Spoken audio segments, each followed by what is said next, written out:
अंजलि किशोरी, गांव पुराना, government school की छात्रा। मैं आपको अजामिल भक्त की कथा को बताना चाहती हूँ। जो अजामिल ब्राह्मण है, वो बड़े ही, जब उनके पिता उनके साथ में हैं तो वो खूब नेक कार्य करते हैं, धर्म के कार्य कर रहे हैं, क्योंकि जो पिता होते हैं उनको देख कर के बच्चे आगे बढ़ते हैं। और अजामिल भी अपने पिता को देख कर के धर्म के कार्य करते हैं। एक दिन अजामिल जब वन में जाते हैं तो वहाँ पर एक शूद्र और एक वेश्या को कुछ गलत कार्य करते हुए देख लेते हैं। और ऐसा गलत कार्य करते हुए देख कर के उनके मन में पाप उत्पन्न हो जाता है। घर पर आते हैं, उनके मन में वही बातें चल रही हैं। जो उनकी पत्नी है, जो धर्म पत्नी है, उनको वो घर से निकाल देते हैं और उस वेश्या को अपने घर में ले आते हैं। दिन रात उस वेश्या की सेवा में लग जाते हैं। अब वेश्या कहते हैं कि ऐसे मत बैठिए, मुझे पैसा चाहिए। तो पैसा एकत्रित करने के लिए वो अजामिल अपने सारे धर्म के कार्य को छोड़ देता है और धर्म के कार्य छोड़ कर के डाकू बन जाता है, चोरी चकारी करने लग जाता है। हर कोई, गांव के पक्षी तक भी उससे डरने लग जाते हैं, छोटे से छोटे बच्चे भी उससे डरते हैं। तो सब लोग उन उससे डरते हैं। एक दिन उसी गांव में कुछ संत भगवान आए। तो किसी संत भगवान ने किसी व्यक्ति से पूछा कि यहाँ पर कोई भक्त हो तो बताइए, हमें एक रात्रि के लिए विश्राम करना है। तो जिस व्यक्ति से पूछा वो बड़ा ही अनाड़ी व्यक्ति है।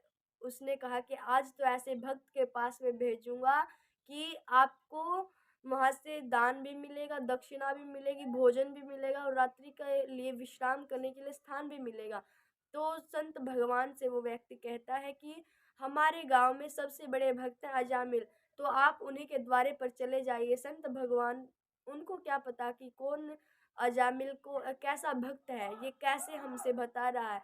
तो संत भगवान चले जाते हैं वहां पर। उस समय अजामिल नहीं है, वो डकैत है, तो चोरी करने के लिए कहीं पर गए हैं। अब संत भगवान जाकर के द्वारे पर आवाज लगाते हैं, अजामिल भक्त, अरे भक्त जरा बाहर तो आओ। अब बाहर आती है अजामिल की जो पत्नी है, वो बाहर आती है। बाहर आकर के संत भगवान को प्रणाम करती है। अब वेश्या घबराती है, अब संत भगवान के पास में वो जा नहीं सकती। संत भगवान कहते हैं, अरे बेटी आपके पति कहाँ पर हैं। अब जो वेश्या है वो कहती है कि बाबा मेरे पति तो यहाँ पर नहीं है। तो आपको क्या काम था, आपने किसके कहने पर आप यहाँ पर आए हैं। तो संत भगवान कहते हैं, अरे कोई भक्त था तो उसने हमें यहाँ पर भेजा है। तो बेटी हमने सुना है कि आपके पति बड़े भक्त हैं, तो हमें एक रात्रि के लिए यहाँ पर विश्राम करना है, तो हमें स्थान मिल सकता है। वेश्या रोने लग जाती है और कहते हैं कि बाबा आपको किसी ने झूठ बोल दिया है, झूठ कह कर के आपको यहाँ पर भेज दिया है। ये किसी भक्त का घर नहीं है, अपितु ये तो एक डकैत का घर है। मेरा पति तो बहुत बड़ा डाकू है बाबा, अगर आपको उसने यहाँ पर देख लिया तो बड़ा ही हंगामा हो जाएगा, बहुत ही ज़्यादा वो क्रोधित हो जाएगा। तो बाबा आपको किसी ने बहुत ही गलत आपको बताया है। अब संत भगवान कहते कि बेटी कोई बात नहीं, आप रो मत, हमारा तो काम है, हम संतों का काम है एक जगह से दूसरी जगह पर जाना, तो आप ज़्यादा परेशान मत होइए। अब संत भगवान कहते कि बेटी हम यहाँ से चले जाएंगे। अब वेश्या संत भगवान के श्री चरणों में गिर जाते और कहते कि बाबा आप आए हैं तो ऐसे मत जाइए, मैं अपने घर का आपको पानी तक नहीं पिला सकती, लेकिन जो सूखा सीधा है वो मैं आपको दे दूंगी। आप मेरे घर के बाहर जो ये वृक्ष है इसके नीचे आप बैठ कर के अपना भोजन पानी करना और सुबह मेरे पति के लौटने से पहले आप चले जाना। अब संत भगवान के जो शिष्य हैं वो कहते हैं कि बाबा ये एक डकैत का घर है, तो आप क्या करेंगे, हमें यहाँ से चलना चाहिए। तब जो गुरु भगवान है उन शिष्यों के, तो गुरु भगवान कहते हैं कि देखो हम यहाँ पर आए हैं तो अब तो उद्धार करके ही जाना होगा। संत भगवान उस वेश्या से सब सामान ले लेते हैं और अपना बाहर ही खूब अच्छा भोजन करते हैं और भगवान के नाम का गुणगान कर रहे हैं, उसी समय अजामिल आ जाता है। अजामिल आकर के देखता है कि मेरे घर के बाहर कौन हरि का नाम ले रहा है, कौन है ये? तो आकर के संत भगवान के पास में कहता है कि आपको यहाँ पर किसने बुलाया, किसके कहने पर आप यहाँ पर रुके हैं? तब संत भगवान कहते हैं कि बेटा, हमें एक रात्रि के लिए विश्राम करना था तो हम यहाँ पर आ गए हैं, हम सुबह होने से पहले यहाँ से चले जाएंगे। तब अजामिल कहते हैं कि मेरी अनुमति के बिना यहाँ पर एक पक्षी तक भी नहीं आ सकता, ये अजामिल का घर है, तो आप यहाँ पर कैसे आए? तब संत भगवान कहते हैं कि बेटा, हमें किसी ने बताया कि आपके यहाँ पर खूब अच्छा, आप बहुत अच्छे हैं, आप बड़े ही अच्छे भक्त हैं।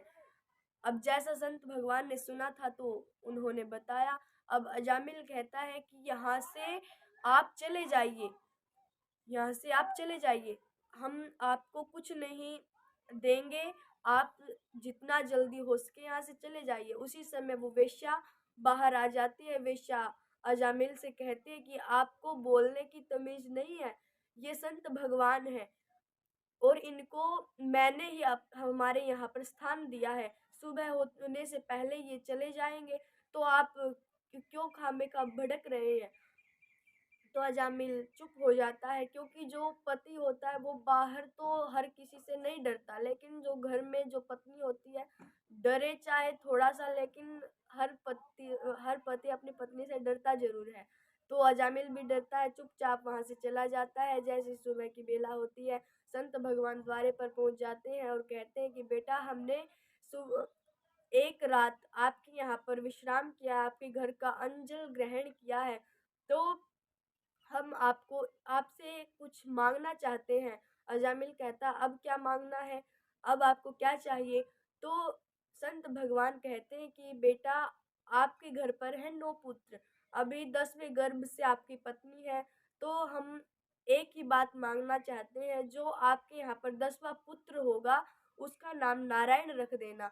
अब संत भगवान ऐसा कह कर के वहां से चले जाते हैं। जैसे 10वां गर्भ अजामिल के यहाँ पर होता है, जैसे उनके घर पर पुत्र होता है, तो अजामिल अपने सबसे छोटे पुत्र का नाम नारायण रख देता है। हर समय नारायण नारायण उनकी जीवा पर रहता है। जो छोटा पुत्र है उसका नाम अत्यधिक माता पिता के मुख पर रहता है, तो अजामिल भी अपने पुत्र नारायण का नाम हर समय मुख पर रखते हैं, खाते सोते बैठते उठते हर समय नारायण नारायण। एक दिन जब अजामिल को लेने के लिए यमदूत आए, तो अजामिल उन यमदूतों को देख कर के बड़ा डर जाता है और जोर जोर से आवाज लगाने लग जाता है, नारायण नारायण नारायण। तो उसी समय भगवान के पार्षद वहां से जा रहे होते हैं। भगवान के पार्षद अजामिल के पास में आते हैं और जो यम के दूत हैं उनको वहां से भगा देते हैं और अपने और कहते हैं कि हमारे भगवान के भक्तों को कोई भी कष्ट देगा तो ये हमसे सहन नहीं होगा, और अजामिल के प्राणों को बचा लेते हैं।